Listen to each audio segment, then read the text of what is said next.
ஹalleluya ஹalleluya அல்லேலூயா. கர்த்தருடைய பரிசுத்த நாமத்திற்கு மகிமையும் ஸ்தோத்திரமும் உண்டாவதாக. ஆண்டவருடைய பிரதான கிருபையினாலே திரும்பவும் ஒரு பரிசுத்த ஆராதனை செய்ய முடியாத ஒரு நல்ல ஒரு சாக்கியம் பாக்கியமும் எனக்கும் உங்களுக்கும் கூட தேவநாயகத்தை தந்து அவரை தொழுது கொள்ள தேவநாயகத்தை நமக்கு அனுக்கிரகம் பாராட்டின இதை எண்ணி நானும் என் தேவநாயகத்திற்கு நான் ஸ்தோத்திரம் செலுத்துகிறேன். நாக்காலங்களில் நான் இந்த நாளுக்குரிய செய்திக்காக தேவ சமூகத்தில் காத்திருந்தது உண்டு. அப்படி நாக்காலங்களில் நான் தேவ சமூகத்தில் என்னை தாழ்த்தி பணிந்து குனிந்து, ஆண்டவரே நாளைய நாளில் தேவ சமூகத்தில் நீ என்ன வார்த்தை வைத்திருக்கிறேன் ஜனங்கள் மத்தியில் சொல்லும்படியாக, ஜனங்களுக்கு போதிக்கும்படியாக அல்லது தெரியப்படுத்தும்படியாக இல்லை உணர்த்தி வைக்கும்படியாக தேவரீர் என்ன வார்த்தை நீ வைத்திருக்கிறீர் என்று சொல்லி நான் அப்படி தேவ சமூகத்தில் நான் என்னை தாழ்த்தி நாக்காலங்களில் ஜெபம் பண்ணி கொண்டிருந்தது உண்டு. அப்பொழுது தேவநாயகத்தில் தாமே என் உள்ளத்தில் ஒரு காரியத்தை தேவநாயகத்தில் ஒரு வார்த்தையை தேவநாயகத்தில் தாமே உள்ளத்தில் துணிக்க முடியாகவும் அதை குறித்து தியானிக்க முடியாகவும் என்னுடைய தகப்பன் எனக்கு உதவி செய்தார். அந்த நல்ல கிருபைக்காக நான் தேவநாயகத்திற்கு நான் ஸ்தோத்திரம் செலுத்துகிறேன். அந்த வார்த்தையை உங்கள் மத்தியில் அறிவிக்கவும் தெரிவிக்கவும், அந்த வார்த்தையை முன்னிட்டு கர்த்தர் நமக்கு அருள போகிற காரியங்களை உங்களோடு கூட பகிர்ந்து கொள்ளவும், எனக்குள்ளும் உங்களுக்குள்ளும் இருக்கிறதான அந்த பரிசுத்த ஆவியானவர் தாமே கிருபையும் இறக்கவும் செய்வாராக. பிலிப்பியருக்கு எழுதின புஸ்தகத்தில் 2ஆம் அதிகாரத்தில் 21வது வார்த்தையை தேவனாய் கர்த்தர் தாமே இந்த நாளில் நமக்கு பிரசங்க வாக்கியமாக தேவனாய் கர்த்தர் தாமே தந்திருக்கிறார். பிலிப்பியர் 2ஆம் அதிகாரத்தில் 21வது வசனத்தை எடுத்த ஒரு தேவனுடைய பிள்ளை இழந்து நின்று அந்த பரிசுத்தமுள்ள நல்ல வார்த்தையை வாசிக்கும்படி உங்களை அன்போடு விட கேட்டுக்கொள்கிறேன். பிலிப்பியர் 2ஆம் அதிகாரத்தில் 21வது வசனத்தை ஒரு தேவனுடைய பிள்ளை எடுத்து வாசிக்கலாம். வாசிக்கலாம்.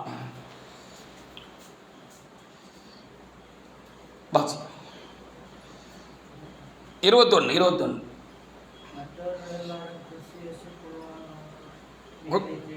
மற்றவர்கள் எல்லாரும் கிறிஸ்து இயேசுக்குரியவர்களை தேடாமல் தங்களுக்குரியவர்களை தேடுகிறார்கள் என்று சொல்லி பவுல் அடியார்கள் என்ன செய்திருக்கிறார், இங்கே எழுதி வைத்திருக்கிறார். பவுல் அடியார் இங்கே சொல்லி வைத்திருக்கிறார் என்று சொல்லி நாம் இங்கே பார்க்க முடிகிறது. ஆதி திருச்சபையின் யுகத்தில் ஆரம்பத்தில் தீவிரமாக கிறிஸ்துக்காக ஊழியம் செய்கிறவர்கள் கண்டிப்பாக எழும்பியிருப்பார்கள் என்று சொல்லி நாம் அறிய முடிகிறது.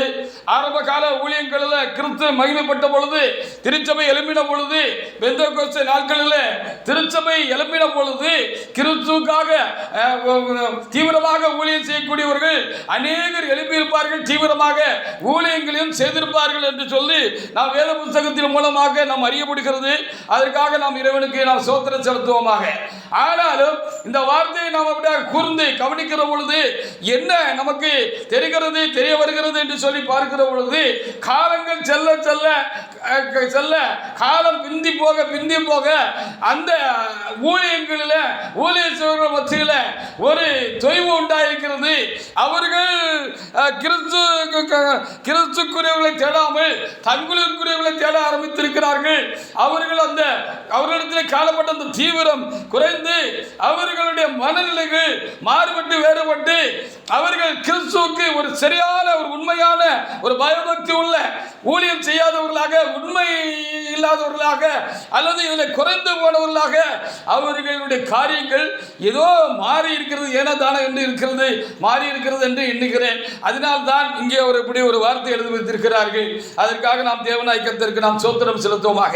முந்தின வாக்கியங்களை நாம் அங்கே எடுத்து நாம் வாசிக்கிற பொழுது 19வது வசனத்திலிருந்து நாம் முந்தின வேத பகுதிகளை நாம் வாசிக்கிற பொழுது இந்த வார்த்தை யாருக்கு சொல்லப்பட்டது, யாரை குறித்து சொல்லப்பட்டது என்று சொல்லி பார்க்கிற பொழுது தீமோத்தேயுக்கு அது சொல்லப்பட்டது. தீமோத்தேயு தான் இப்பொழுது என்ன செய்கிறார், என்னை போல உண்மையாக கர்த்தரை என்ன செய்கிறார், தேடுகிறார், கர்த்தருக்கு ஊழியம் செய்கிறார். எனக்கு உங்க மேல எவ்வளவு அக்கறை இருக்கோ அந்த அளவுக்கு அவனுக்கு தான் அந்த அக்கறை ரொம்ப பெரிதாக இருக்கிறது. பலருக்கு இன்றைக்கு அது குறைந்து போய்விட்டது. அவர்கள் தங்களுக்காக ஊழியம் செய்கிறவர்களாக அவர்கள் காலங்களில் மாறிக்கொண்டே போகிறார்கள். அவர் கிறிஸ்துக்குரியவர்களை அவர்கள் முக்கியப்படுத்தவில்லை, முன்வைக்கவில்லை, தேடவில்லை என்று சொல்லி அவர் ரொம்ப உள்ளுக்குள்ள அவருக்கு ஒரு சங்கடம், ஒரு வருத்தம் இருந்துச்சு. அதை இங்கே இப்படி எழுதி வைத்திருக்கிறார் என்று சொல்லி நம்ம இங்கே பார்க்க முடிகிறது. வாசித்து பார்க்கலாம். அதே அதிகாரத்தில் பிலிப்பியர் 2 நல்ல சத்தமா வாசிங்க. 19, 20 வசனங்களை ஒரு தேவனுடைய பிள்ளை எடுத்து வாசிக்கலாம். அங்கே பிலிப்பியருக்கு நிருபம் எழுதுகிற பொழுது இது அவர் அங்கே சொன்னார், அதை அப்படியாக குறிப்பிட்டு சொன்னார் என்று சொல்லி நாம் பார்க்க வேண்டியதாக இருக்கு. ரொம்ப வருத்தமான காரியம்தான். வாசி பார்க்கலாம், 19 20 வசனங்களை வாசிக்கலாம். வாசிங்க. நானும் உங்கள் செய்திகளை அறிந்து மனத்தேர்தல் அடையும்படிக்கு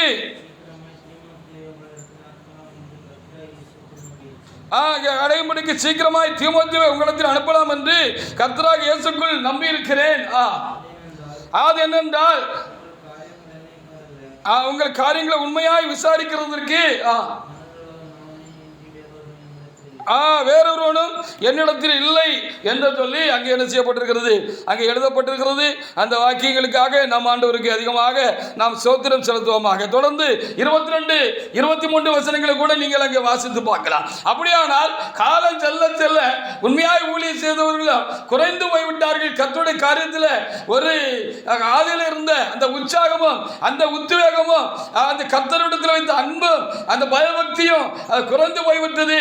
கர்த்தருக்கு ஊழியம் செய்யும்படியாக வந்தவர்கள் பிற்காலங்களில் தங்களுடைய சொந்த காரியங்களை முன்வைக்க ஆரம்பித்து விட்டார்கள், முன்வைத்து ஊழியம் செய்ய ஆரம்பித்து விட்டார்கள் என்பதுதான் இந்த பிரசங்க வாக்கியத்தில் அவர் அப்படியாக வருந்தி அப்படியாக சொல்லுகிற ஒரு காரியம் ஒன்று நாமும் அறிந்து கொள்ள முடிகிறது, புரிய முடிகிறது. அதற்காக ஆண்டவருக்கு நாம் ஸ்தோத்திரம் செலுத்துவோமாக. வாசிக்கலாம் 22 23 வசனங்களை வாசிக்கலாம். வாசியா. அவன் என்னோட கூட சுவிசேஷத்து நிமித்தம் ஊழியம் செய்வதற்கென்று அவனுடைய உத்தம குணத்தை அறிந்திருக்கிறேன். ஆகையால் என் காரியங்கள் இன்னபடி நடக்கும் என்று நான் அறிந்தவுடனே அவனை அனுப்பலாம் என்று அவனை அனுப்பலான்னு நான் நினச்சிருக்கிறேன் அப்படின்னு அவர் ரொம்ப உள்ளுக்குள்ள அவருக்கு ஒரு வருத்தம் இருந்துச்சு. ஆரம்பத்தில் இருந்த அந்த வேகமும் உத்வேகமும் இப்போ ஊழியக்காரங்களுக்கு வர வர குறைஞ்சிக்கிட்டே போகுது. அவங்க நோக்கமும் தடுமாறி இருக்கு. இப்போ அவங்க கிறிஸ்துவை முன்வைத்து அவருடைய காரியங்களுக்காக தீவிரமாக ஊழியம் செஞ்சவங்க இப்போ தங்களை முன்னுக்கு வச்சு ஊழியம் செய்கிறாங்க அப்படின்னு சொல்லி மக்களிடத்தில் அவர்களுக்கு உண்மையான ஒரு ஆழமான அன்பெல்லாம் இப்போ வர வர குறைஞ்சி போச்சு. அவர்களுக்காக முன்வைத்து அவர்களை மனதில் வைத்து அவர்கள் மேல் அன்பு கூர்ந்து அந்த ஊழியம் செய்கிற காரியங்கள் எல்லாம் என்ன செய்திருக்கிறது, வர வர என்ன செய்திருக்கு, குறைந்து போயிருக்கிறது என்று அவருடைய காலங்களில் கண்டார். ஆனால் அப்படின்னால்தான் அவர் இப்படி எழுதி வைத்திருக்கிறார் என்று நாம் அறிய முடிகிறது. அதற்காக நாம் தேவன் ஐக்கியத்திற்கு நன்றி. அதான் அவர் சொன்னார், உங்கள் காரியங்களை உண்மையாக விசாரிக்கிறதுக்கு இப்போ ஆட்கள் ரொம்ப குறைஞ்சி போயிட்டாங்க. இவனை தவிர வேறொரு ஆளும் இப்போ என் கூட இல்லை அப்படின்னு சொல்லி அவர் சொன்னார் என்று சொல்லி பார்க்கிறோம். அப்போவுமே அப்படின்னா இந்த கடைசி நாட்களில் எப்படின்னு நம்ம சொல்லவா வேணும். இன்னைக்கு அநேகமாக கிறிஸ்துவுக்காக ஊழியம் செய்கிறவர்கள் அநேகமாக இருக்கிறார்களா இல்லை என்று சொல்லிவிடலாம் போல இருக்கிறது. அப்படி ஒரு சூழ்நிலைக்கு இன்றைக்கு கிறிஸ்துவ ஊழியங்களும் ஊழியக்காரர்களும் சபைகளும் இன்றைக்கு காணப்படுகிறது.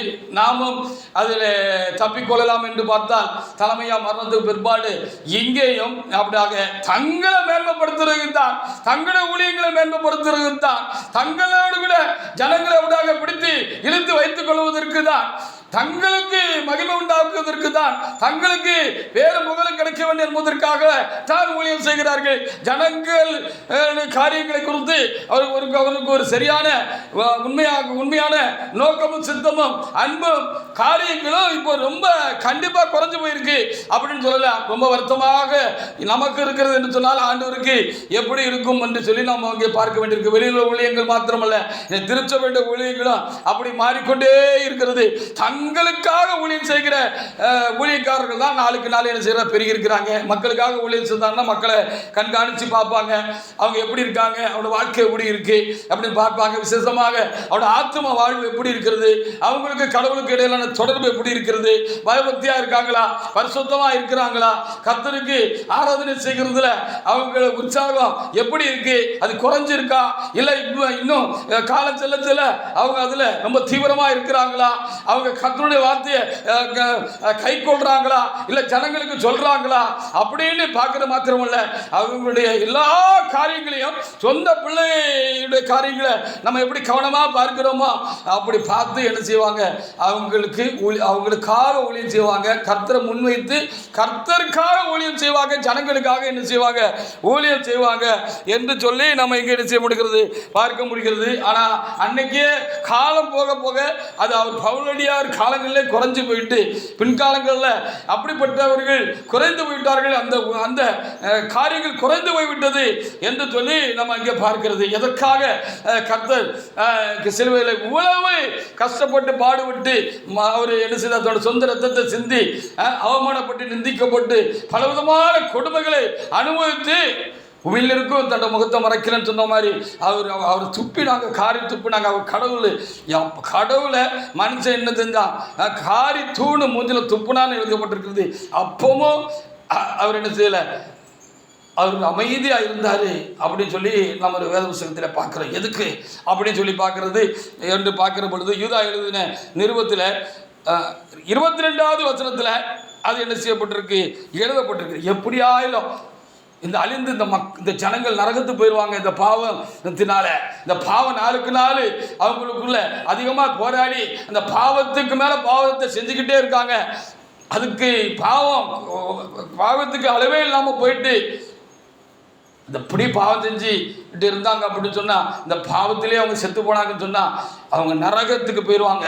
அந்த நரகத்துக்கு அவங்க போகக்கூடாதுங்கிறதுக்கு தான் ஆண்டவர் என்ன செஞ்சாராம், எப்படியாவது கொஞ்சம் வரையாவது நம்ம அந்த பாவத்தையெல்லாம் நம்ம மேலே ஏற்றுக்கிட்டு சுமந்துக்கிட்டு இந்த மனுக்குலத்துடைய பாவத்தையெல்லாம் ஆதாம் முதல் கடைசி மனுஷன் வரைக்கும் உள்ள பாவத்தையெல்லாம் நம்ம மேலே சுமந்துக்கிட்டு அதற்காக உரிய தண்டனையை அந்த எல்லாம் அந்த ஆதாமிலிருந்து கடைசி மனுஷன் வரைக்கும் அந்த பாவம் செய்கிற மனிதனுடைய உண்டான தண்டனையை நம்ம மேலே ஏற்றுக்கிட்டு அந்த பாவத்தை சாபத்தை நம்ம மேலே ஏற்றுக்கிட்டு அந்த தண்டனையும் விசேஷமாக இந்த நரகத்துக்கு போய்விடக்கூடாது. நித்திய காலமாக நம்ம சாயலில் படுத்த மனுதன் அங்கே என்ன செய்யக்கூடாது, நரகத்தில் வெந்து வேகக்கூடாது என்று சொல்லி அவர் ரொம்ப ஆதங்கப்பட்டு நமக்காக ரொம்ப மனதுருகி பரிதவித்து அவர் என்ன செய்தார், அவர் சிலுவையில் எப்படியாவது கொஞ்சம் பேராவது என்ன செய்ய மாட்டாங்களா, நம்முடைய மரணத்தின் மூலமாக மீட்கப்பட மாட்டாங்களா, அந்த பாவ வாழ்க்கையிலிருந்து விடுவிக்கப்பட மாட்டாங்களா, நம்மிடத்துல அன்பு கூற மாட்டாங்களா, நம்ம அவங்க மேலே வச்ச அன்பை புரிஞ்சுக்கிட மாட்டாங்களா அப்படின்னு சொல்லி அவ்வளவு கொடுமையும் இறைவன் சிலராயிலும் கொஞ்சம் பேராயிலும் அவருக்கு அந்த பாக்கியம் கிடைக்காதாங்கிறதுக்காக அப்படி அவர் பாடுபட்டார் அப்படின்னு சொல்லி யூதா புஸ்தகத்தில் அங்கே நமக்கு என்ன செய்யப்பட்டிருக்கிறது, அங்கே எழுதி கொடுக்கப்பட்டிருக்கிறது. வாசித்து பாருங்க. யூதா புஸ்தகத்தில் 22வது வசனத்தை ஒரு தேவண்டபிள் எடுத்து வாசிக்கலாம். வாசிங்க. அல்லாமலும் நீங்கள் பகுத்தறிவுள்ளவர்களாக இருந்து சிலருக்கு இரக்கம் பாராட்டி சிலரை அக்கினியிலிருந்து இழுத்து விட்டு பயத்தோடு ரட்சிங்க. கொஞ்சம் வரையாலும் அந்த ரட்சிப்புக்குள்ள ஆண்டவருக்குள்ள கொண்டு வர்றதுக்காக நீங்கள் ரொம்ப பகுத்தறிவுள்ளவர்களாக ரொம்ப தெளிவுள்ளவர்களாக நீங்கள் என்ன செய்யணும், இருந்துக்க, இரக்கமுள்ளவங்களாக இருங்க. அப்படி இருந்து எப்படியாயிலும் நம்ம இவ்வளோ பெரிய மீட்பை பெற்றிருக்கோமே, நம்மளும் ஒரு காலத்தில் இப்படித்தானே இருந்தோம், நம்மளும் தேவனை தேடாதபடிக்கு பாவத்தை துணிஞ்சு செஞ்சு அந்த பாவ சந்தோஷத்தில் முங்கி போய் இருந்தோம் தானே, அதுக்கு அடிமையாக இருந்தோம் தானே. அப்படி இருக்கிற பொழுது யாரோ ஒருவரை கர்த்தர் அனுப்பி, ஒரு ஊழியக்காரியோ ஒரு தேவனுடைய பிள்ளை யாரையோ ஒருவரை தேவனா கர்த்தர் அனுப்பி நமக்கு ஆண்டவரை பற்றி சொல்லி அவருடைய அன்பை பற்றி சொல்லி அவர் எதற்காக சிலுவையில் மரிச்சார் என்பதை நமக்கு விளங்க சொல்லி நம்ம கர்த்தரிடத்துல நம்மளை திருப்பினாங்க தானே. நம்மளை திருப்பின போல எத்தனை மக்கள் இன்னும் பாவத்தில் இருந்து அவர்கள் நித்தமும் எத்தனையோ லட்சக்கணக்கான மக்கள் மரிச்சு போறாங்க. அந்த லட்சக்கணக்கான மக்கள் எல்லாம் நரகத்துக்கு போறாங்கிறது தான் ரொம்ப வருத்தமான செய்தி. ஆனபடினால அந்த மக்களை கொஞ்சம் வரையாவது நம்ம என்ன செய்யணும், ரட்சிக்கணும். அதற்காகத்தானே ஆண்டவர் சிலுவையில் இது இவ்வளவு தூரம் கஷ்டப்பட்டார், பாடுபட்டார் அப்படிங்கிற அந்த உணர்வு நமக்கு மேலங்கி இருக்கணும். அப்படி மேலங்கி இருந்தால் நம்ம கொஞ்சம் பேரையாவது ஆண்டவர்களை கொண்டு வருவதற்காக நம்ம ஓடி சாடுவோம் அப்படின்னு சொல்லி இங்கே சொல்லப்பட்டிருக்கு. அப்போ ஊழியக்காரங்க அதை விட ஒரு படி மேலே இருக்கணும். அவங்க நோக்கமே அந்த அழிந்து கொண்டிருக்கிற ஆத்துமாக்கள், மனித ஆத்துமாக்கள் எப்படியாவது கிறிஸ்துவண்டில் திருப்பப்பட வேண்டும், அவருடைய நாமத்தினாலே அவர்கள் அப்படியாக ரட்சிக்கப்பட வேண்டும், அவருடைய பாவங்கள் மன்னிக்கப்பட வேண்டும், அவர்கள் பரிசுத்தமுள்ள ஒரு வாழ்க்கையை அவர்கள் அப்படியாக தெரிந்து கொள்ள வேண்டும், அதிலே அவர்களுக்கு நல்ல அனுபவம் உண்டாக வேண்டும். அதில் அவர்கள் எடுத்திருக்க வேண்டும். அவர்களை கர்த்தருக்குள்ள பாதுகாத்து எப்படியாயிலும் மரணத்துக்கு முன்பாக இருக்கிற அந்த மேலான மோட்ச வாழ்வுக்கு அவங்களை நம்ம தகுதியா பக்குவமா பாதுகாத்து கொள்ளணும். அதுக்காக என்ன வேணாலும் செய்யலாம். இயேசு கிறிஸ்து தன்னையே ஒப்பு கொடுத்த மாதிரி என்னையே நான் அவர்களுக்காக ஒப்பு கொடுத்து அவர்களுக்காக நான் தீவிரமா சேவை செய்வேன். இதுதான் கிறிஸ்து இயேசு குருவிகளை தேடுகிற காரியம் அப்படின்னு நமக்கு சொல்லிக் கொடுத்தது போல இங்கே இருக்கிறது. ஆமாம், நல்ல மைப்பன் உயிரை கூட கொடுப்பான். ஒரு ஆத்மாவுக்காக உயிரை கூட கொடுப்பான். அந்த ஆத்மா கர்த்தரை கண்டுகொள்ளணும், ரட்சிக்கப்படணுங்கிறதுக்காக எதையும் செய்வான். உச்சபட்சமான இது மனுஷனுக்கு தம்முடைய உயிர் தான். அது உயிரை கூட கொடுத்து ஊழியம் செய்யணும் அப்படின்னு சொல்லப்பட்டிருக்கிறது. இப்படி உயிரை கொடுத்து ஊழியம் செய்யறவங்க இன்னைக்கு இருக்காங்களா? கிறிஸ்துவுக்காக ஊழியம் செய்யறவங்க இருக்கிறாங்களா? தேவ ஜனங்களுக்காக ஊழியம் செய்யறவங்க இருக்கிறாங்களா? அவங்கள கிறிஸ்துவோடு கூட பூண்ட கட்டி அவங்கள நித்தமும் அவங்கள வழிநடத்தி அவங்கள பாதுகாக்கணும், அவங்களுக்காக தாங்க ஜீவிக்கணும், ஜீவனை கொடுக்கணும் அப்படிங்கிற ஊழியக்காரங்க எத்தனை பேர் இருக்கிறாங்க? இப்போ எல்லாம் அநேகமா பார்த்தா தங்களுக்காக ஊழியம் செய்ய ஆரம்பித்து விட்டார்கள். அல்லேலூயா!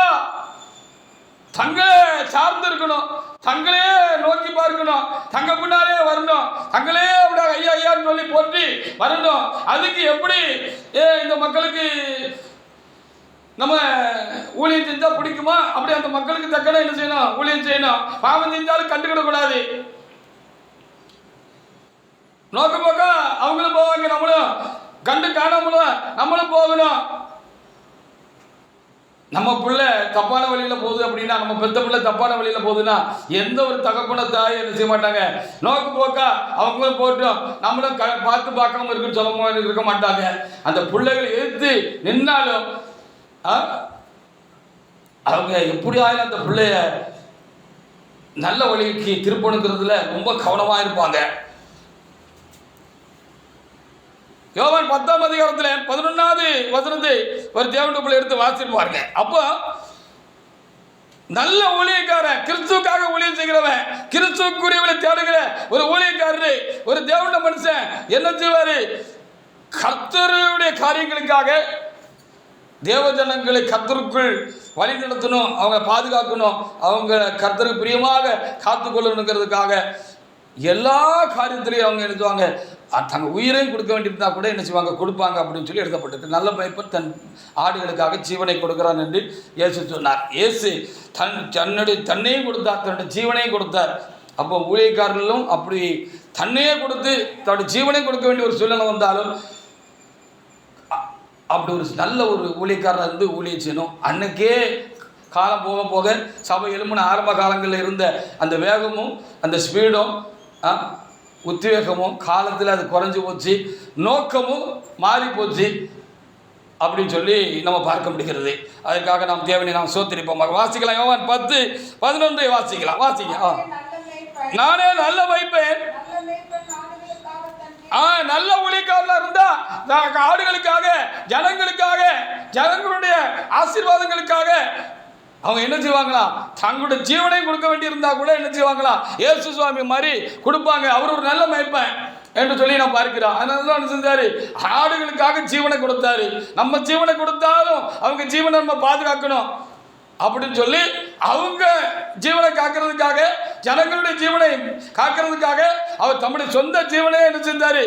அவர் கொடுத்தாரு அப்படின்னு சொல்லி அங்கே எழுதி கொடுக்கப்பட்டிருக்கிறது. இன்றைக்கு அநேகமாக கிறிஸ்துக்காக ஊழியம் செய்கிறவர்கள், கிறிஸ்துக்குரியவர்களை தேடி ஊழியம் செய்கிறவங்க ரொம்ப குறைஞ்சி போயிட்டாங்க அப்படி தான் நம்ம சொல்ல வேண்டி இருக்கிற. அந்த காலங்களில் அப்படி இருந்துச்சு அப்படின்னு சொல்லி நம்ம கொரிந்தியர் புஸ்தகங்களில் வாசிக்கிற பொழுது நாம் பார்க்க முடிகிறது. நீங்கள் என்ன இப்படி வைரக்கம் பாராட்டிட்டு அலையிறீங்க, நான் பவுலை சேர்ந்தவன் கொஞ்சம் பேர் சொல்லிட்டு அலையிறீங்க, சிலர் நான் அப்போலோவை சேர்ந்தவன் என்று சொல்லி நீங்கள் சொல்லிட்டு இருங்க, சிலர் நான் கிறிஸ்துவை சேர்ந்தவன் நீங்கள் சொல்லிட்டு அலையிறீங்கன்னா, அப்போ காலம் செல்ல செல்ல இந்த ஊழியக்காரர்கள் தங்களை முன்னிலைப்படுத்தி முன்னுக்கு வைத்து மக்கள் தங்களை மேன்மைப்படுத்தும்படியாக அவர் ஊழியம் செய்ய ஆரம்பித்திருந்திருக்கிறார்கள். அது பவுல் போட்ட உண்மையான ஊழியக்காரனுக்கு ரொம்ப சங்கடமாக இருந்திருக்கிறது. அவர் ஊழியம் செஞ்சது போல ஜனங்களுடைய நன்மையை நாடி, அவருடைய ஆசீர்வாதங்களை நாடி, அவருடைய வாழ்க்கையை முன்வைத்து அவர்களை கர்த்தருக்குள் வழிநடத்த வேண்டும் என்ற ஒரு தாகமும் வேகமும் உள்ள ஊழியக்காரங்க காலத்தில் குறைஞ்சு போயிட்டாங்க. அதனாலதான் இப்படிப்பட்ட காரியங்கள்லாம் அங்கே எழுப்பிட்டு என்று சொல்லி நம்ம எங்கே என்ன செய்ய முடிகிறது, பார்க்க முடிகிறது. அப்போ இவங்கெல்லாம் காலம் போக என்ன செஞ்சிருக்காங்க அப்படின்னு சொன்னா, கிறிஸ்துவை காட்ட வேண்டிய இவங்க கிறிஸ்துவை காட்டாம தங்களை மக்களுக்கு காட்டி முன் வச்சு என்ன செஞ்சிருக்கிறாங்க, ஊழியம் செய்ய ஆரம்பிச்சிருக்கிறாங்க. இது ரொம்ப வருத்தமான காரியம். அதுதான் ரொம்ப வருத்தப்பட்டாருன்னு சொல்லி 1 கொரிந்தியர் புத்தகத்தில் கூட நாம் அடிக்கடி என்ன செஞ்சிருக்கிறோம், நம்ம வாசிச்சிருக்கிறோம். அப்போ கிறிஸ்துவுக்காக ஊழியம் செய்ய ஆரம்பித்த கூட்டம் காலங்களில், இந்த ஊழியர் கூட்டம் ஆதி சபை காலங்களில் காலம் போக பிந்த என்ன செஞ்சுட்டாங்க, தங்களை முன்ன வச்சு ஊழியம் செய்ய ஆரம்பிச்சுட்டாங்க. அவங்களுக்கு தான் எல்லா புகழும் பேரும் எல்லாம் வேணும். அவங்களுக்கு பின்னால் தான் மக்கள் என்ன செய்யணும், ஆட்டு மந்தையை போல அவங்க பின்னால் தான் போகணும். கடவுளுக்குள்ள அவங்க சரியா இருக்காங்களா, கிறிஸ்துவ ஒழுங்கா பின்பற்றுறாங்களா, பயபக்தியா இருக்காங்களா, பரிசுத்தமா இருக்கிறாங்களா, ஒருவருக்கு ஒரு அன்பா இருக்கிறாங்களா, சகோதர சிநேகம் உண்டாயிருக்கா, அதெல்லாம் முக்கியம் கிடையாது. இவங்களே என்ன செய்யறது, முடிக்க விடுறது மக்களை. தங்களை போல கர்த்தராகிய இயேசு கிறிஸ்து ரத்தத்தினால் மீட்கப்பட்ட ஒரு ஊழியக்காரருக்கு உறவாக அல்லது ஜனங்களுக்கு ஒரு கூட்டத்துக்கு உறவாக தங்களுக்கு கைக்குள்ள வச்சிருக்கிற மக்களை இவங்களே முடுக்கி விட்டுறது. அவன் சரி கிடையாது, அவன் அப்படியாங்க இப்படியாகும், அவன் நம்ம கூட இல்லையாக்கும், அவன் நம்மளை விட்டு பிரிஞ்சு போனவனாக்கும், அந்த கூட்டத்துக்கு போகாத, அவன் கூட சேராத, அவன் கூட ஐக்கியம் வைக்காத. அவன் சரியில்லைன்னா ஐக்கியம் வைக்க கூடாதுதான். அவன் கிறிஸ்துக்குள் சரியா இருந்து நீங்கள் கர்த்தருக்கு பிரியமில்லாத காரியத்தை செய்துவிட்டு அதை மறைத்துக் கொண்டு ஜனங்களுக்கு மத்தியில சரியா இருக்கிறவங்களை சரியில்லாம காட்டுறது எப்படி சரி? அப்போ இப்போ உங்க பிரயாசத்தையும் உங்களுடைய மூளையும் உங்களுடைய சிந்தையும் எல்லாத்தையும் இப்போ நீங்க இதுக்குன்னு நீங்க செலவழிக்க ஆரம்பிச்சுட்டீங்க. இந்த காலத்தில் ஒரு வார்த்தை சொல்றாங்க, ரூம் போட்டு இதுக்காக யோசிக்க ஆரம்பிச்சுட்டீங்க. போட்டு எப்படி ஜனங்களை கிறிஸ்துவை நோக்கி பார்க்க செய்ய வேண்டிய இவர்கள் தங்களை நோக்கி பார்க்கவும் தங்களுக்கு சித்தமில்லாதவர்களை எதிர்க்கவும் அவளை தூண்டி விடுகிற ஒரு காலம் ஆகிட்டு. அதனால தான் அன்னைக்கும் அப்படி இருந்திருக்கு.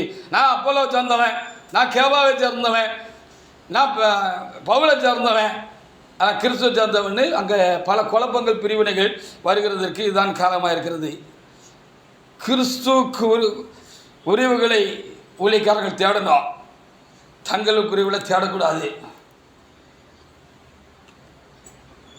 நான் அழிந்து போக வேண்டும் என்று யோவான் ஸ்நானகன் விண்ணப்பம் பண்ணினார். நீர் பெருகவும் நான் சிறுகவும் வேண்டாம். நாளுக்கு நாள் நீர் எனக்குள்ள பெருகணும்ப்பா. உம்முடைய ஆசீர்வாதங்கள், உம்முடைய காரியங்களுக்கு எனக்குள்ள ஒரு பெருக்கம் உண்டாகணும். நான் இன்னும் அதிகமாக உண்மை உணரணும், உங்க அன்பை உணரணும். அதனால நான் தாழ்ந்துகிட்டே போகணும், நான் இல்லாம போயிடணும். அப்படின்னாப்பா நான் சரியா உண்மை ஜனங்களுக்கு கொடுக்க முடியும், ஜனங்களை உங்களுக்குள்ளாக நடத்த முடியும். நீர் சிநேகித்தது போல அந்த ஜனங்களை சிநேகிக்க முடியும். அவர்களுக்கு மதித்தாலும் மதிக்காவிட்டாலும் கசந்தாலும்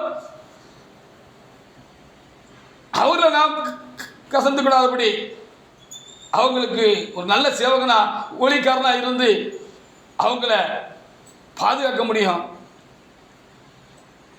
நல்ல ஊழியக்காரனாக நான் இருக்கணும்ப்பா அப்படின்னு அவங்கெல்லாம் சொன்னாங்க அப்படின்னு சொல்லி அங்கே பார்க்கப்படுகிறது. அவர் அவமானத்தை என்ன அவருக்கு அவமானம், சிலுவை மரணங்கிறது அந்த காலத்தில் ஒரு அவமான சின்னமாக இருந்துச்சு. சிலுவையில் ஒருத்தனை அரைஞ்சு கொள்றாங்கன்னா அவன் பெரிய படுக்காளி, ரொம்ப துரோகி, ரொம்ப மோசமானவன், கொள்ளைக்காரன், சமுதாயத்தில் வெறுக்கப்பட வேண்டியவன், அவன் தண்டிக்கப்படக்கூடியவன் அப்படின்னு அந்த சிலுவை இருந்துச்சு. சிலுவையில் அறிஞ்சு கொள்றதுன்னா ஒரு அவமானம், பெரிய அவமானம்னு இருந்துச்சு. ஆனாலும் அந்த சிலுவையில் அந்த அவமானத்தை தமிழை போட்டுக்கிட்டால்தான் இந்த ஜனங்களை விடுவிக்க முடியும், சாத்தான பிடியிலிருந்து விடுவிக்க முடியும், பாவத்தின் பிடியிலிருந்து விடுவிக்க முடியும், தேவனத்தில் கூட்டி சேர்க்க முடியும், தேவனோடு ஒப்புராக்க முடியும், நரகத்து போய்விடாதபடி காக்க முடியும், மோட்சத்துக்கு கொண்டு வந்து சேர்க்க முடியுங்கிறதுக்காக இயேசு கிறிஸ்து என்ன செய்யாரா? எபிரேயர் 12:2 நீங்கள் வாசித்து பார்த்தீங்கன்னா, அவர் அவமானத்தை கூட பெருசாக நினைக்கல அப்படின்னு சொல்லி எழுதப்பட்டிருக்கிறது. அப்போ ஊழியக்காரங்க எப்படி இருக்கணும்னு இதில் சொல்லப்பட்டிருக்கிறது. இப்போ ஊழியக்காரங்களுக்கு ஒரு அவமானம் வந்துட்டாலும் பரவாயில்ல, அவங்கள அவமானப்படுத்திட்டாலும் பரவாயில்ல, ஒரு தேவனுடைய பிள்ளையை சில காரியங்களுக்காக நாம் போதித்து புத்தி சொல்லி நடத்துகிற பொழுது, பிரதர் இப்படி இருக்காதுங்க, அப்படி இருக்காதுங்க, இப்படி இருந்தால் தப்பு, இப்படி இருக்கக்கூடாது அப்படின்னு சொல்லி நம்ம சொல்றோம்னு வச்சுக்கோங்களேன், அது அவங்களுக்கு பிடிக்கல, அதனால நம்மளை பகைக்கலாம், இல்லைன்னா நம்மளை காரணமே இல்லாம நம்மளை குற்றம் சொல்லி தூட்டி தெரியலாம், தெரிஞ்சுட்டு போட்டோம்.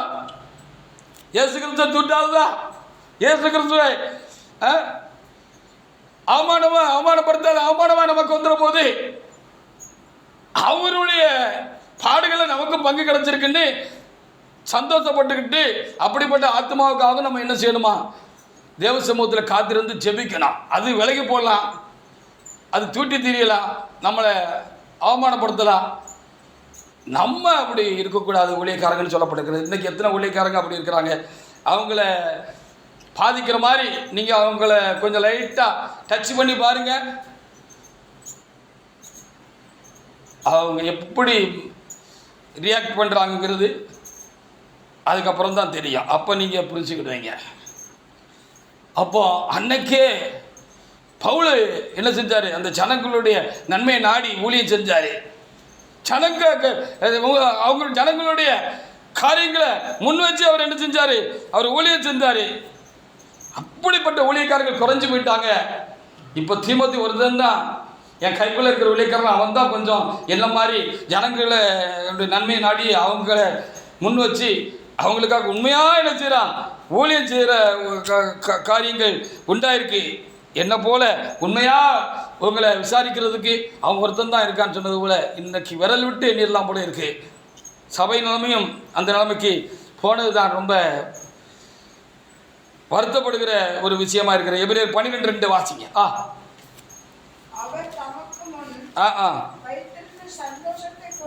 ஆமா ஆமா, அவருக்கு நிறைய அவமானம் சிலுவையில் உண்டாச்சுக்கிச்சு.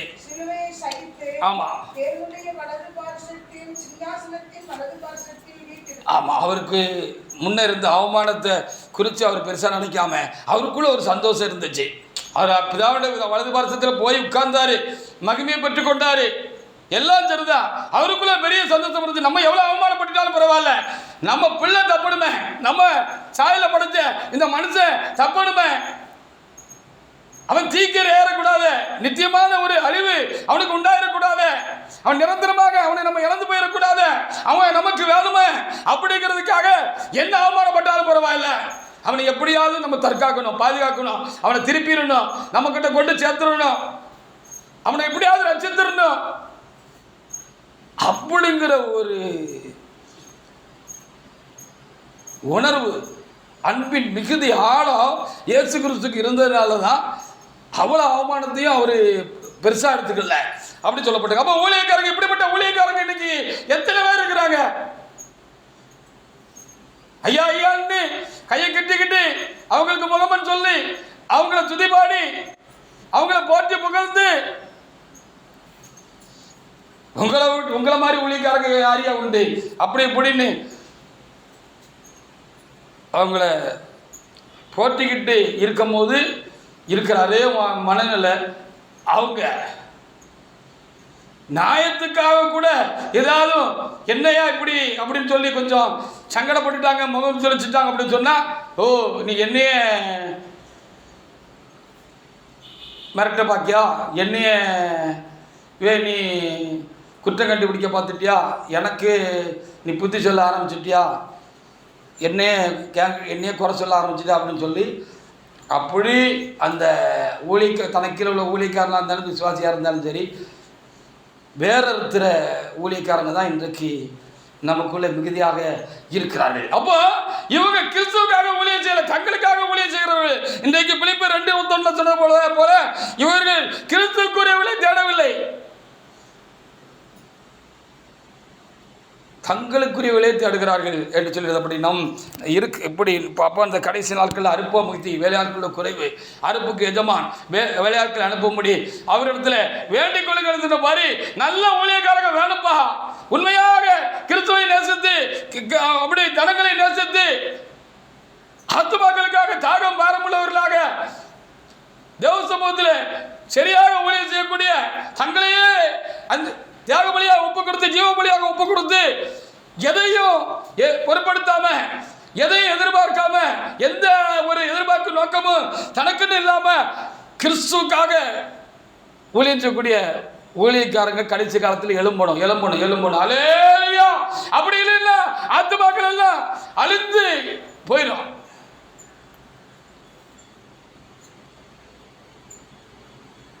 இன்றைக்கும் அப்படி ஒரு வருத்தமான ஒரு சூழ்நிலை தான் காணப்படுகிறது. ஆண்டவர் ஜனங்களுக்காக பரிதபிச்சாரு அப்படின்னு மத்தேயு 15:32 எழுதப்பட்டிருக்கிறது. அவர் ஜனங்களுக்காக பரிதபித்தார். இதான் கிறிஸ்துக்குரியவளை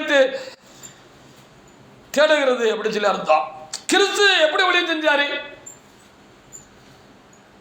அவர் இந்த உலகத்தில் இருக்கிற பொழுது எப்படி ஊழியம் செய்தார்? ஜனங்களுக்காக அவர் பரிதபித்தார் என்று எழுதப்பட்டிருக்கிறது. ஜனங்களுக்காக தன் ஜீவனை கொடுத்தார் என்று சொல்லி பார்க்கிறார். பாடுபட்டாங்க பார்க்கிறார். அவமானத்தை ஒரு பொருட்டா என்னத காரணம் சொன்ன அவருடைய சிந்தையெல்லாம் நிறைஞ்சிருந்துச்சு. என்ன அப்படின்னா, எப்படியா இந்த பிள்ளைகளை நம்ம கை தூக்கி விட்டுறணும், காப்பாற்றிடணும், இவங்க அழிஞ்சு போகக்கூடாது. இப்படி ஒரு ஆழமான ஒரு அன்பு இறைவனுக்குள்ள இருந்ததுனால தான் அப்படி முடிச்சிச்சு அப்படின்னு சொல்லி நம்ம பார்க்க வேண்டியிருக்கிற மத்தேயு 15:32. ஆமா, போது இவர்களுக்காக பரிதபிக்கிறேன் என்று சொன்னார் என்று சொல்லி அப்படி ஒரு பரிதபிப்பு இருந்துச்சு. நம்ம பிள்ளைகளுக்காக நம்ம பரிதபிக்கிறோம் தானே. ஏதாவது அவங்களுக்கு குறையா இருந்துச்சுன்னா குறையா இருக்குன்னு சொல்லி பரிதபிக்கிறோம் தானே. அவருடைய காரியங்கள் இப்படி தொடர்ந்துச்சுன்னா அது அவங்களுக்கு நல்லதில்லை அப்படின்னு சொல்லி நம்ம உணர்கிற பொழுது அவங்களுக்காக பரிதபிக்கிறோம் தானே. இது எப்படி சரி செய்யறது அப்படின்னு நம்ம அதே நோக்கம் நினைவுமா என்ன செய்யலாம்னு சொல்லி அதுக்காக நம்ம பிரயாசப்படுறோம் தானே. அது சரியாகிற வரைக்கும் நம்ம மனம் என்ன செய்யாது, அமைதி அடையாது. இப்படி ஊழியக்காரர்கள் கிறிஸ்து போல இருக்கணும், ஊழியம் செய்யணும் அப்படின்னு சொல்லி பார்க்க முடியும். எல்லா தீமையும் சிலுவையில் அவர் சகித்தார் என்று சொல்லி எபிரேயர் 12:3 கூட என்ன செய்யப்பட்டிருக்கிறது, நமக்கு எழுதி கொடுக்கப்பட்டிருக்கிறது. அவர்களுக்காக நாம் ஆண்டவரை நாம் சோத்திருப்போம். காலப்பட்டு நல்ல ஊழியக்காரங்க இப்போ வேணும், உண்மையா ஊழியம் செய்யக்கூடியவங்க வேணும், கிறிஸ்துவுக்குரியவளை தேடுறவங்க வேணும், தங்களுக்கு குறியவளை தேடாம கிறிஸ்துக்குரியவளை தேடுற ஊழியக்காரங்க வேணும். தங்களுக்காக ஊழியம் செய்யறவங்க நிறைய இருக்காங்க. கிறிஸ்துவுக்காக, ஆத்துமாக்களுக்காக, தமக்கு கொடுக்கப்பட்ட தேவனுடைய பிள்ளைகளுக்காக, ஜனங்களுக்காக தங்களையே கொடுத்து ஊழியம் செய்யக்கூடிய கிறிஸ்துவ போல இருக்கிற ஊழியக்காரர்கள் இன்னைக்கு ரொம்ப தேவையா இருக்குது. அப்போ இதுக்காக நம்ம ஜெபிக்கணும். அதுக்கு தான் இன்னைக்கு பிரசங்கமா இருக்கு. அல்லேலூயா. நல்ல ஊழியக்காரங்க ரொம்ப குறைஞ்சு போயிட்டாங்க. கிறிஸ்துவுக்காக ஊழியம் செய்யறவங்க இல்லை, ஜனங்களுக்காக உண்மையாக தங்களை ஒப்பு கொடுத்து ஊழியம் செய்கிற ஊழியக்காரங்க இல்லை. ஏதோ ஊழியம் செய்கிறாங்க, அவங்களுக்காக அவங்கள முன்னிறுத்தி ஊழியம் செய்கிறாங்க. இதனால ஜனங்கள் மோசம் போகிறதில்லை. இவங்களும் கெட்டு அவங்களும் கெட்டு போவாங்க. இவங்கள பார்த்து அவங்களும் இவங்களுக்கு பின் நடப்பாங்க. இவங்க கிறிஸ்துவ காட்டுறதில்லை, தங்களை தான் காட்டுறாங்க. எபிரேயர் 12:3. ஆகையால் நீங்கள் இழைப்புள்ள உங்கள் ஆத்துமாக்களில் சோர்ந்து போயிடாதபடி இந்த ஊழியத்தில் உங்களுக்கு கஷ்ட நெருக்கங்கள்லாம் வரதான் செய்து ரொம்ப பாரமா இருக்கு, பாதிப்பா இருக்கு, கஷ்டமா இருக்கு. அதனால நீங்க ஆத்துமால இழைப்படந்து என்னத்தை ஊழியம் செய்யணும், நீங்க சோர்ந்து போகாதபடிக்கு அவருக்கு ரோமாய் பாவிகளால் செய்யப்பட்ட விருதுகளை சகித்துக் கொண்டு சகித்துக் கொள்ளுங்கள் சொல்லப்பட்டிருக்கிறது. அவர் எல்லா தீமையும் அவர் சகிச்சுக்கிட்டாருன்னு சொல்லப்பட்டிருக்கிறது. அவர் பரிதபிச்சார்னு சொல்லப்பட்டிருக்கிறார். அவர் உயிரே கொடுத்தாருன்னு சொல்லப்பட்டிருக்கிறது.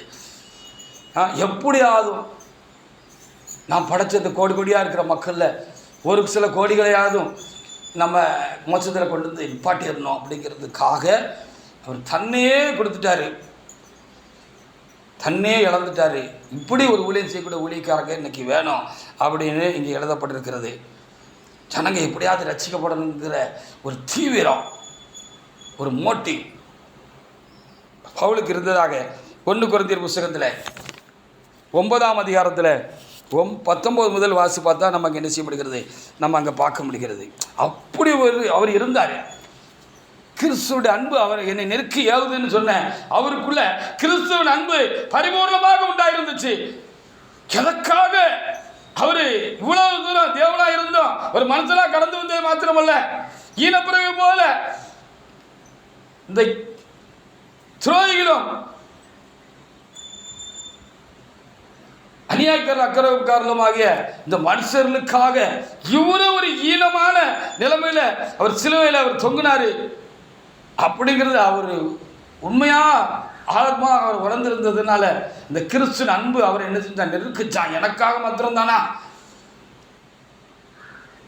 அவருக்கு உரமா நாமத்துக்கு உரமாக நான் எழும்பி பொல்லாத காரியங்களை செஞ்சிருந்தாலும் என்னையும்ல அவர் நேசித்து தடுத்தாட்கொண்டு எனக்கு தரிசனமாகி அது தவறுங்கிறத எனக்கு குட்டி காட்டி உணர்த்தி காட்டி இந்த நீசனாகி எனக்காக கூட அல்லவா அவரு அந்த அந்த பாதக செயலை மன்னிக்கும்படியாக அல்லவா அப்படி ஒரு பெரிய காரியத்தை செஞ்சுட்டு போயிருக்கிறாரு. கடவுள் மனுஷனுக்காக இப்படி ஒரு காரியம் செஞ்சுட்டு போயிட்டாரு அப்படின்னு அவர் உணர்ந்ததுனால அந்த அன்பு அவருக்குள்ள அதிகமாக இருந்ததுனால எப்படியாவது நம்மளை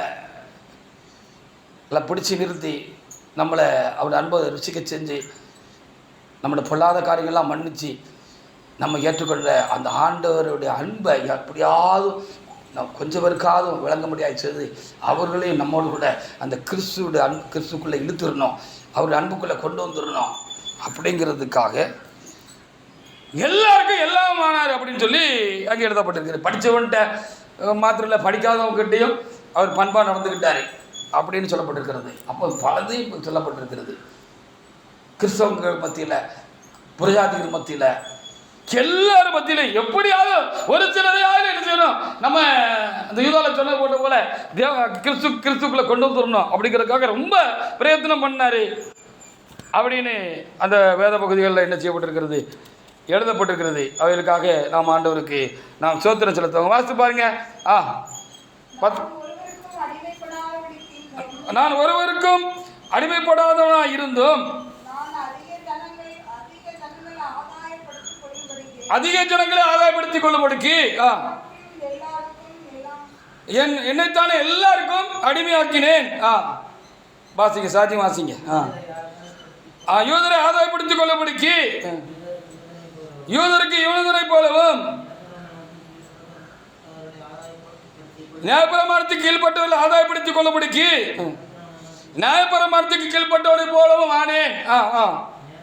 நியாயப்பிரமாணம் இல்லாதவர்களை, கிறிஸ்தவர்கள் அல்லாதவர்களை, தேவனை அறியாதவர்களை அவங்களே கிறிஸ்தவர்களை ஆதாயப்படுத்திக் கொள்ளணும். இல்லாத போலும் ஆனேன்.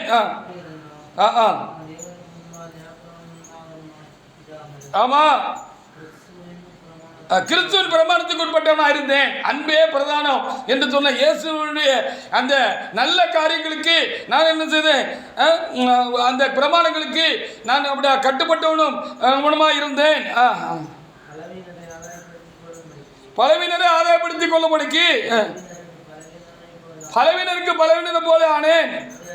எப்படியாயிலும் சிலரை ரட்சிக்கும்படி எல்லாருக்கும் எல்லாமானே அப்படின்னு சொல்லப்பட்டிருக்காரு. இவரும் கிறிஸ்துவனுடைய மனசு இவருக்கு உண்டாயிருந்தது. அந்த அளவுக்கு கிறிஸ்து இவருக்குள்ள பரிபூர்ணமாக வாசமாக இருந்தார். அந்த அளவுக்கு கிறிஸ்துவுக்கு இவர் இடம் கொடுத்தார். நம்ம எந்த அளவுக்கு கிறிஸ்துவுக்கு நம்ம கிறிஸ்துவுக்கு, கிறிஸ்துவனுடைய காரியங்களுக்கு, கிறிஸ்துக்குரியவர்களுக்கு நம்ம எந்த அளவுக்கு நமக்குள்ள இடம் கொடுக்குறோமோ அந்த அளவுக்கு தான் கிறிஸ்து நம்மிடத்தில் பரிபூர்ணமாக வாசம் பண்ணுவார். கிறிஸ்து எந்த அளவுக்கு பரிபூர்ணமாக வாசம் நமக்குள்ள வாசம் பண்ணுகிறாரோ அந்த அளவுக்கு தான் நமக்குள்ளேயும் அப்படிப்பட்ட ஆதங்கம், அப்படிப்பட்ட பரிதவிப்பு, அப்படி கிறிஸ்துவுக்காக மீட்கப்பட வேண்டிய மக்களுக்காக நமக்கு நம்ம கைக்குள்ள இருக்கிற ஆத்துமாக்களுக்காக அவர்களுக்கு இப்படி ஒரு கிறிஸ்துவ போல ஒரு மனசு உண்டாயிருக்கும். ஹல்லேலூயா. ஆமா, அவங்களுக்கு வந்தது போல இருக்கும். ஜனங்களுக்கு ஒரு காரியம் வந்துட்டா, அதனால எதையும் எதிர்பார்க்காதபடி என்ன செய்வாங்க, அவங்களுக்கு இவங்க சேவை செய்வாங்க. ஹல்லேலூயா.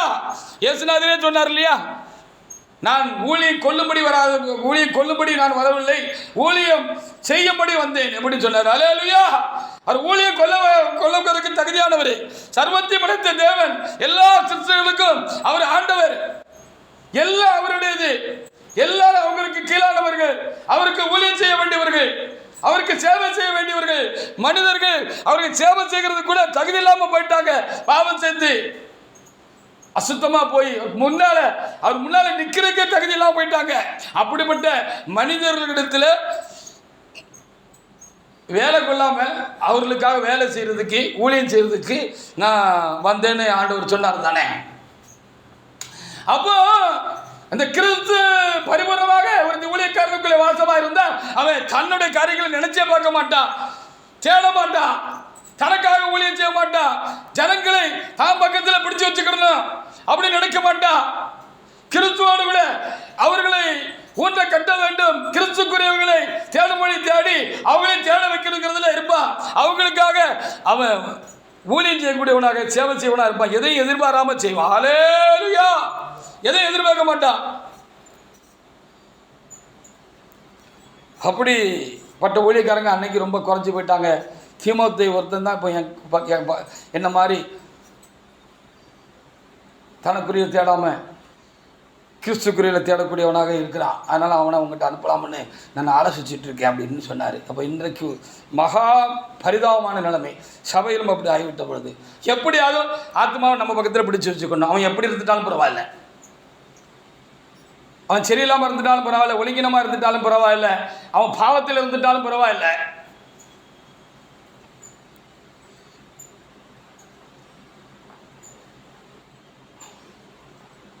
அப்படின்னு அவங்கள பிடிச்சி வச்சுக்கிறதுல தான் முக்கியத்துவம் காட்டுறாங்க. அப்போ இது அவங்களுக்காக ஊழியம் செய்கிறது தான், கிறிஸ்துக்காக ஊழியம் செய்கிற காரியம் இல்லை. 1 கொரிந்தியர் 10ஆம் அதிகாரத்தில் நம்ம தொடர்ந்து நீளமாக நம்ம வாசிக்கிட்டே போக முடியும். எப்படின்னு சொல்லி பார்க்குறோம். தங்களுக்காக அவங்க ஊழியம் செய்யலை, தங்களுடைய சொந்த பிரயோஜனத்துக்காக அவங்க ஊழியம் செய்யலை, தங்களுடைய காரியங்களெல்லாம் தள்ளி போட்டுட்டு மற்றவங்களுக்காக அவங்க பிரயாசப்பட்டாங்க அப்படின்னு சொல்லி எப்படியாவது ஜனங்கள் பாதுகாக்கப்படணும், ரட்சிக்கப்படணும், ஆண்டவர் அறியணும், தேடணும் அப்படிங்கிறதுக்காக ரொம்ப அந்த நோக்கமே அதுதான் அவங்களுக்கு வாழ்க்கையாக இருந்துச்சு அப்படின்னு சொல்லி இந்த 10ஆம் அதிகாரத்தில் 31 முதல் 33 வசனங்களை வாசிங்கன்னா சொல்லப்பட்டிருக்கிறது.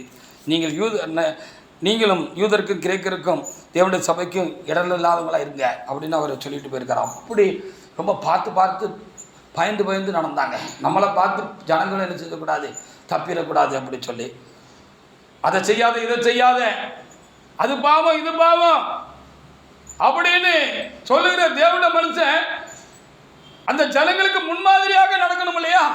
அப்படி முன்மாதிரியாக நடக்கல. என்ன ஐயா சொல்றாரு, நேற்று அப்படி சொன்னாரு, இன்னைக்கு ஐயா ஆனா அப்படி சொன்னபடி நடக்கலையே, அவரு தப்பால இருக்காரு, சொல்றது ஒண்ணு அவரு செய்க ஒண்ணு, ரெண்டுக்கும் சம்பந்தம் இல்லையா, ரெண்டும் ஒண்ணுமா இல்லையா, பேச்சுக்கும் அவருடைய செயலுக்கும் சம்பந்தம் இல்லையா அப்படின்னு சொன்னா எப்படி இருக்கும்? சினிமா பார்க்க கூடாதுன்னு போதிச்சுட்டு ஒரு ஊழியக்காரன் சினிமா பார்த்துக்கிட்டு இருந்தானே எப்படி இருக்கும்?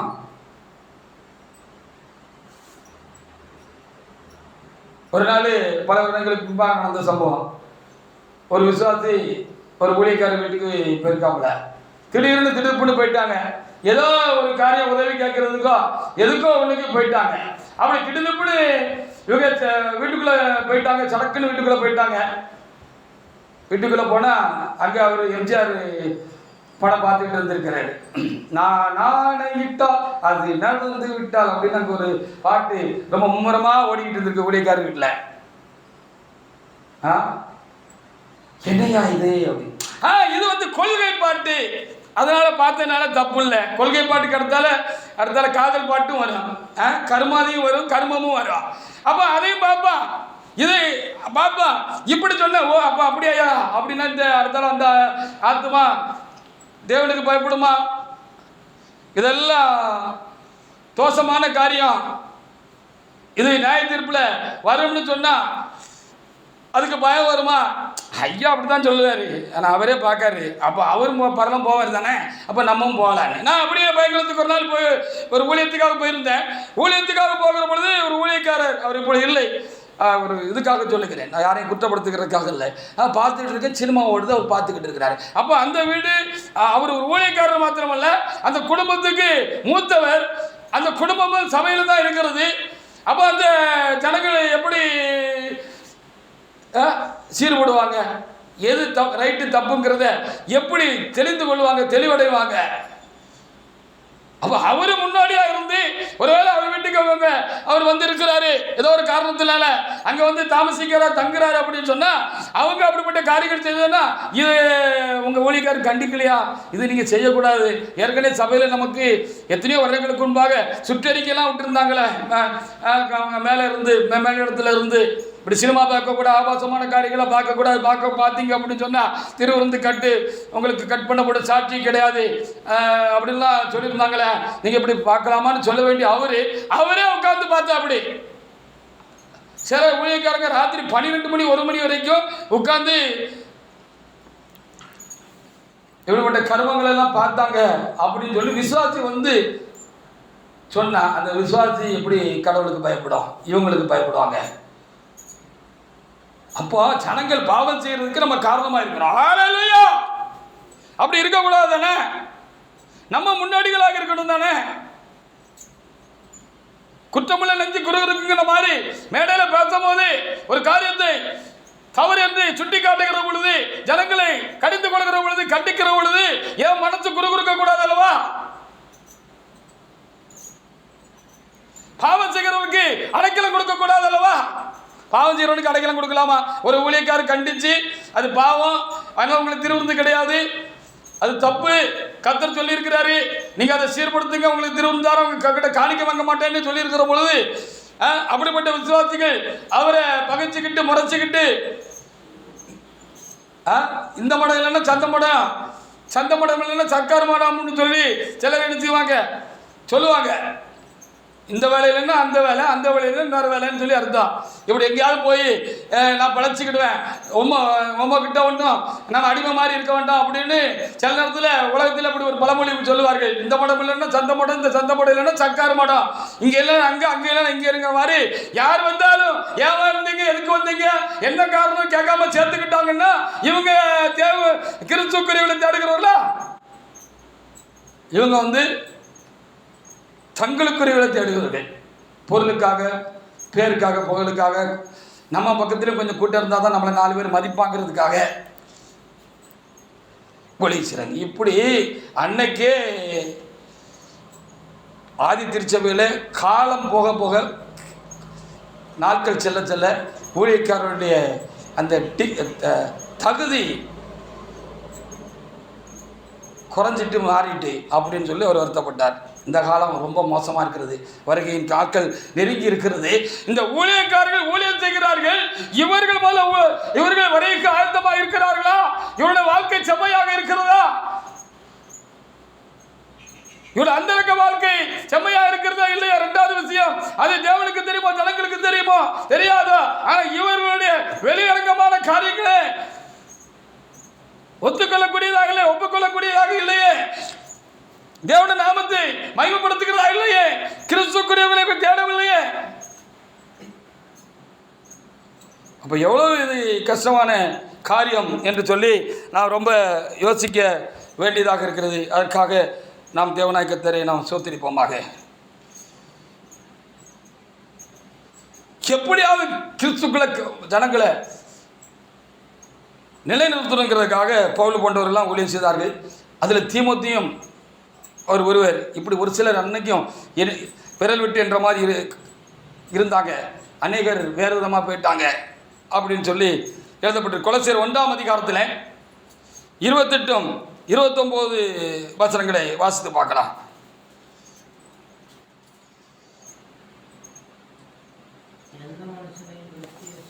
எந்த மனுஷனை கிறிஸ்து இயேசுக்குள்ளாக தேறினவனாக நிறுத்தும்படிக்கு,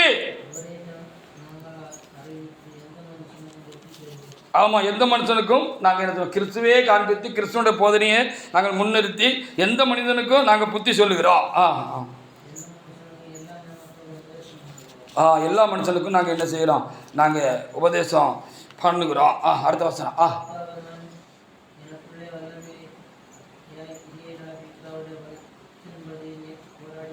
அதற்காக நான் எனக்குள்ள வல்லமையாய் கிரியை நடப்பிக்கிறேன், அவருடைய பலத்தின்படி. ஆண்டவர் எனக்குள்ளே இருக்காரு, அவருடைய பலம் எனக்குள்ளே இருக்குது. அவரோட சேர்ந்து எவ்வளோ முடியுமோ அவ்வளவு நான் பிரயாசப்படுறேன், வேலை செய்கிறேன் கிறிஸ்துக்காக அப்படின்னு அவங்க சொல்லி வச்சுருக்காங்க. ஜனங்களை கிறிஸ்துக்குள்ளாக தேறினவர்களாக நிறுத்தும்படிக்காக நாங்கள் ஊழியம் செய்கிறோம். சங்களே இழந்தார்கள் என்று சொல்லி 2 கொரிந்தியர் 11:23 நிறைய காரியங்களை நம்ம பார்க்குற வச்சுருக்கோம். ஆண்டவர் 1 குறைய 40 அடியாக ஒரு நேரம் அடிக்கப்பட்டார், இவர் 3 நேரம் அடிக்கப்பட்டேன்னு சொல்கிறாரு. பல காலங்கள் நிர்வாணத்திலும் குளிரிலும் பசியிலும் பட்டினியிலும் இருந்தோன்னு சொல்கிறாரு. பல நாட்கள் இந்த மக்களை எப்படியாவது கிறிஸ்துக்குள்ள சரியாக ஒரு நிலைக்கு கொண்டு அவங்கள நிலைநிறுத்திடுங்கிறதுக்காக, தேர்ந்தவங்களை ஆக்கிடுங்கிறதுக்காக பல காலங்கள் உபவாசம் இருந்தேன்னு சொல்கிறாங்க.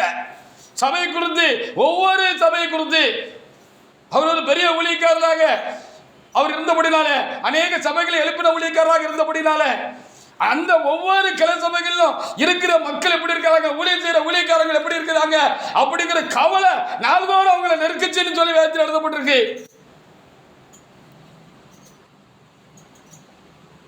அதில் ஏதாவது குறை உண்டாச்சுன்னா அவங்க மனம் எரிந்தார்கள், ரொம்ப வேதனைப்பட்டாங்க அப்படின்னு சொல்லியும் எழுதப்பட்டிருக்கிறது. 2 கொரிந்தியர் 11:29 மட்டும் வாசிக்கலாம், எல்லாரும் வாசிக்கலாம். ரெடியாக இருங்க. ஒருவன் பலவீனனானால்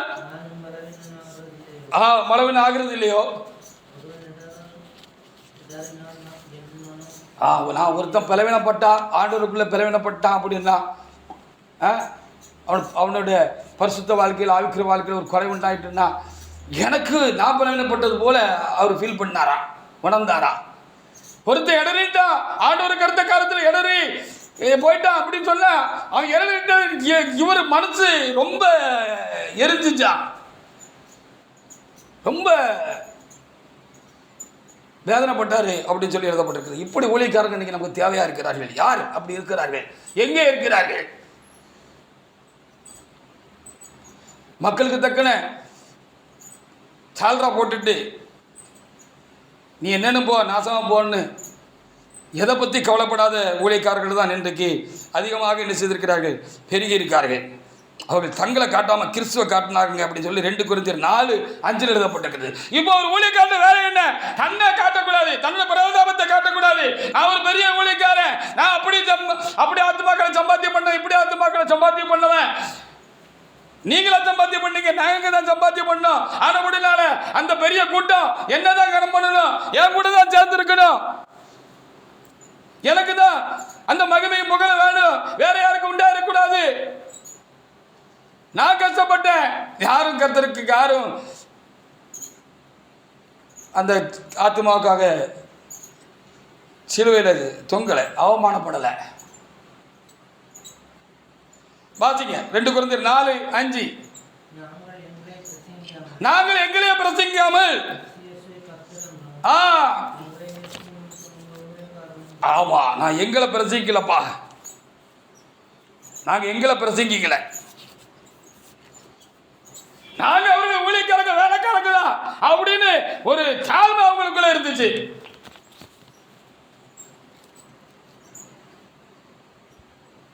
அப்படின்னு சொல்லி அங்கே ரொம்ப தெளிவாக நமக்கு என்ன செய்யப்பட்டிருக்கிறது, எழுதி கொடுக்கப்பட்டிருக்கிறது. அதற்காக நம்ம ஆண்டவருக்கு நாம் சோத்திரம். நாங்கள் எங்களை பிரச்சனைக்கல, நாங்கள் அப்படியாங்க இப்படியாங்க அப்படின்னு தங்களையே சொல்லிக்கிட்டு இருக்கல, நாங்கள் அப்படி செஞ்சோம் அப்படி செஞ்சோம் அப்படின்னு சொல்லிக்கிட்டே இருக்கல.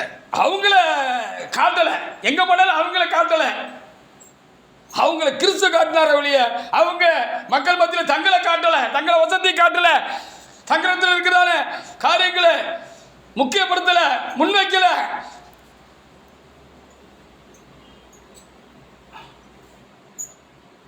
அவர் இயேசு, அவர் தேவன், அவர் இரட்சகர். பாவத்திலிருந்து விடுதலாக்கிறதுக்காக சிலுவையில் மரிச்சவர் அப்படின்னு கிறிஸ்துவ தான் அவங்க எங்கே போனாலும் கிறிஸ்துவ தான் காட்டினாங்க. அல்லேலூயா என்று சொல்லி அங்கே எழுதப்பட்டிருக்கிறது. இப்படிப்பட்ட ஊழியக்காரங்க இந்த கடைசி காலத்திலையும் நிறைய வேணும். இப்போ யார் உண்மையாக ஊழியம் செய்கிறாங்கன்னு நமக்கு தெரியலை. அவங்க பேச்சு பிரசங்கமும் எப்படியாவது ஜனங்களை கிறிஸ்துக்குள்ளே தேர்னவங்களா நிறுத்தணுங்கிறதுக்காக தான் அவங்க பண்ணாங்கன்னு சொல்லி 1 Corinthians 2:4-5 எழுதப்பட்டிருக்கிறது. பொருளாசை இல்லாதவங்களாக இருந்தாங்க. 1 Thessalonians 2:5 பொருளாசை உள்ளவர்களாக நாங்கள் மாயம் பண்ணல. காணிக்க மேலே நம்ம கண்ணு போயிட்டு நமக்கு மனம் போயிட்டு அதில் நம்ம குறியாயிட்டோம் அப்படின்னு சொன்னால் அப்புறம் ஜனக்கு முன்னால மாய்மாலம் பண்ண ஆரம்பிச்சிடும்.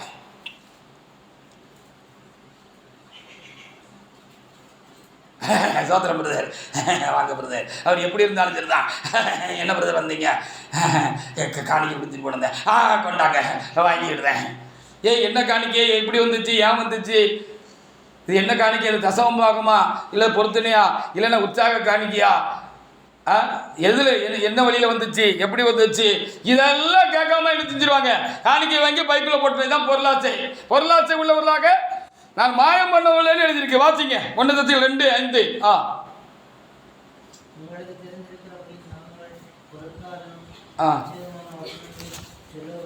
நாங்கள் பொருளாசை உள்ளவர்களாக நாங்கள் இச்சகமான வார்த்தைகளை நாங்கள் என்ன செய்யலை, சொல்லலை அப்படின்னு சொல்லி அங்கே என்ன செய்யப்பட்டிருக்கிறது. 1 Thessalonians புத்தகத்தில் 5ஆம் அதிகாரத்தில் என்ன செய்யப்பட்டிருக்கிறது, அங்கே அவங்க சொல்லியிருக்கிறது. நம்ம என்ன செய்யப்படுகிறது 2ஆம் அதிகாரத்தில் 5வது வசனத்தில் நம்ம அங்கே என்ன செய்யப்பட்டு சொல்லப்பட்டிருக்கிறது. நாம் என்ன செய்ய முடியாது, பார்க்க முடிகிறது. உங்களுக்கு தெரிந்திருக்கிறது, நாங்கள் ஒரு காலம் இச்சகமான வார்த்தைகளை வசனங்களை சொல்ல முடியலை, பொருளாட்சி உள்ளவர்களாக மாயம் பண்ண முடியல. எப்போ கொஞ்சம் முன்ன பின்ன போதிப்பான், கத்துட்டு வார்த்தையை சரியாக போதிக்காதபடிக்கு எப்போ கொஞ்சம் நோக்கப்போக்கா சொல்லியும் சொல்லாமலும் அப்படி சிரிப்பு காட்டி ஏதாவது ஒன்று சொல்லி அப்படி அதை ஒரு ஜாலியாக அந்த ஜனங்களை எச்சரிக்க வேண்டிய இடத்துல எச்சரிக்காமல் எப்போ சொல்லுவோம் அப்படின்னு சொன்னால், இப்படி வேறு ஏதாவது காரியத்தில் நம்ம கண்ணு மனமும் போயிட்டு சிக்கிக்கிட்டு அப்படின்னு சொன்னால் அதைத்தான் நினச்சிக்கிட்டு பிரசங்கம் பண்ணுவோம். அல்லேலூயா. இவனை ஏதாவது சொன்னோம்னா காணிக்க தர மாட்டான்.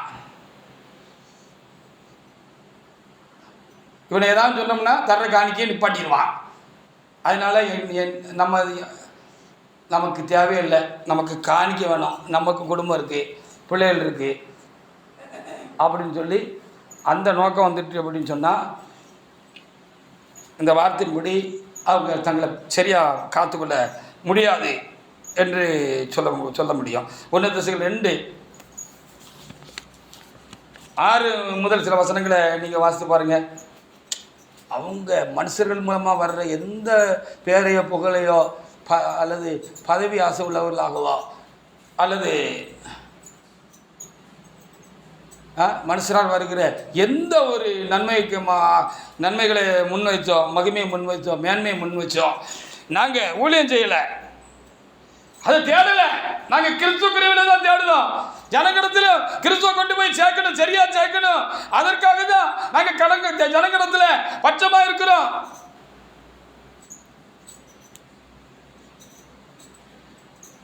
அப்படிங்கிற ஒரு உன்னதமான ஒரு நோக்கமும் சித்தமும் நிலையும் ஒரு ஊழியக்காரர்கிட்ட காணப்படணும்.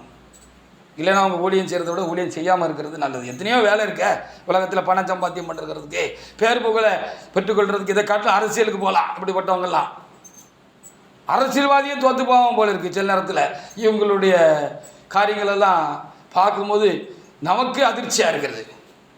அரசியல்வாதி தோற்று போவான் போல இருக்கு.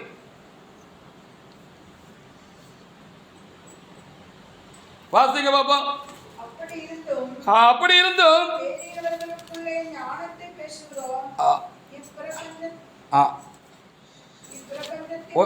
1 Thessalonians 2:6 நாங்கள் கிறிஸ்துவின் அப்போஸ்தலராக உங்களுக்கு பாரமாக இருக்கக்கூடியவர்கள் ஆனாலும் உங்களிடத்திலாவது மற்றவர்களிடத்திலாவது யாருக்கிட்டே நமக்கு இந்த உலக பிரகாரமான மகிமை மேன்மை ஆசீர்வாதம் வேணுங்கிற நோக்கமே எங்களுக்கு கிடையாது. அந்த நோக்கத்துக்காக நாங்கள் ஊழியம் செய்ய வரல, ஊழியம் செய்யலை. நாங்கள் உங்களிடத்தில் பட்சமாய் நடந்து கொண்டோம். எதுக்கு உங்கள்கிட்ட பட்சமாக நடந்து கொண்டோம்?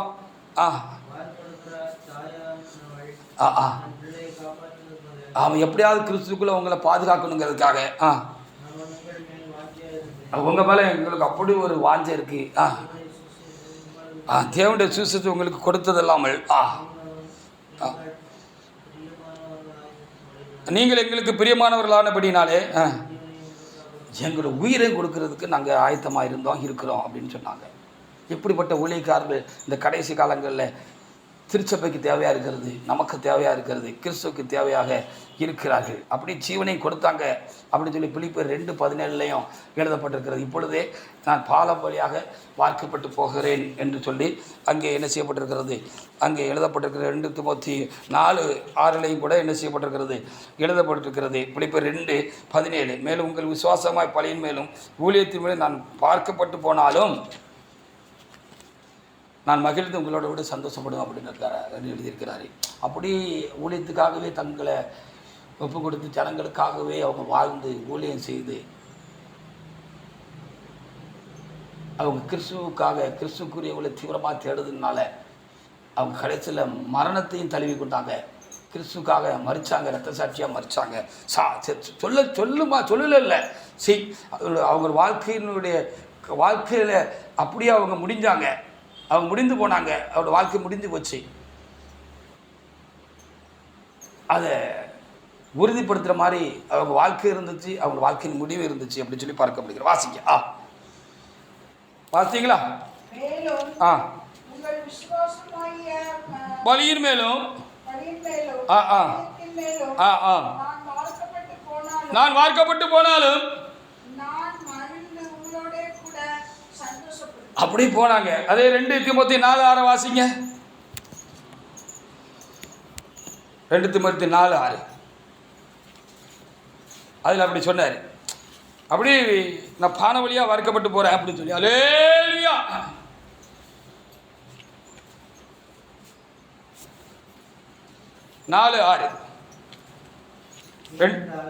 ஏனென்றால் இப்பொழுதே பானபலியாக வார்க்கப்பட்டு போகிறேன். ஆமாம், அந்த சரீரத்தில் விட்டு நான் போகிற காலம் வந்தாச்சு அப்படின்னு சொல்லி அவர் சொன்னார்.